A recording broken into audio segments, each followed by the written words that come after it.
We have the ability to customize the look and feel of PDF portfolios to provide a unique and custom appearance for readers of our documents.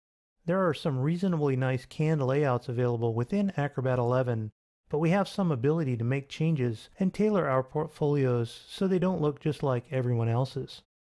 We're working with the Files Added.pdf located in the Portfolios subfolder of the Chapter 8 Working Files.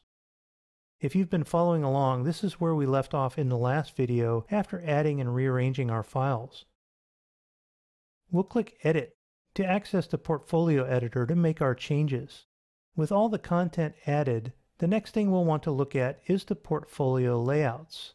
You'll recall that this was one of the original choices we had to make when we created our portfolio.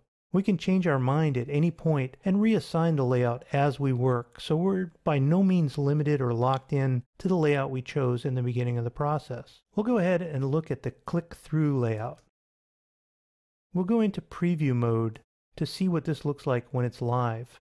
You can see the film strip here at the bottom and the one file at a time view at the top. Clicking the film strip icons moves the film strip around and brings the files to the front. Or we can click on the arrows to navigate back and forth. We can also click here to hide the film strip, which makes the preview a little bit larger. Or we can click again to show the film strip. This is a nice, straightforward interface that people should be able to understand. Let's go back into edit mode and change to the freeform view. Now this one's a little more eclectic. It looks like a bunch of files scattered on a desktop. And if we click on preview, we can see as we hover over each document, it moves to the front and grows a little bit larger. We can double click to bring up the preview and we can navigate through the document. If we go back into editing mode, we can drag these around and position them any way that we want, on top of each other in a jumbled mess, as organized or as disorganized as we want to appear like a bunch of scattered documents. This is nice and it's clever, but it's not the effect we're looking for in this portfolio. We've seen the grid layout. Let's go down to Wave. The wave view that we see here on the screen in edit mode isn't quite what we'll see in preview. So let's go ahead and click preview. What we see here is a single file in the center, and we can click on one of the files in the periphery to bring that to the front, and the files move back and forth in a wave pattern. We have a slider at the bottom, and we can use that as well to scroll through the list of files.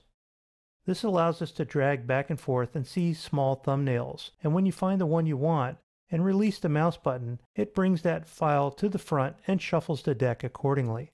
Again, we have the same ability to double-click to bring up a larger preview, and we can perform all the relevant operations on each file. We'll switch back to edit mode, and we'll choose linear because this is the one we've decided to use for this project. With linear, if we go into preview mode, we have left and right arrows here, so we can navigate through the files, and the main thumbnails are in the center with a path trailing away to the right. We can click here on the right to bring the files forward, or we can simply use the arrows to move around. The same as before, we have the ability to preview the files by double-clicking, and we can get information, extract, and so forth. Let's go back into the edit mode. So this is the layout that we're going to use for this project, but the colors are not working well for the content here. We'll move over to the Tools pane, and we'll open the Visual Themes next. The default for the linear layout is the Spring theme. We can change to the Clean theme, which looks like this. Or we can use the Tech Office theme, which looks like this, or the Modern theme, or the Translucent theme. Now we have the ability to customize even further. Let's start with the Modern theme, and we'll work from there. We can change the colors in the Color Palette section. This is the current color palette we're working with, and we can click on any of the predefined palettes here.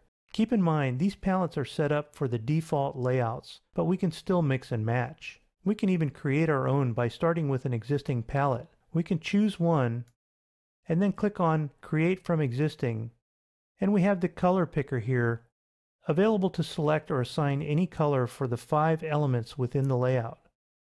I've already created this theme, and this is the one we'll use. We can click on this one and then click Create from Existing again to see the color values in this color set.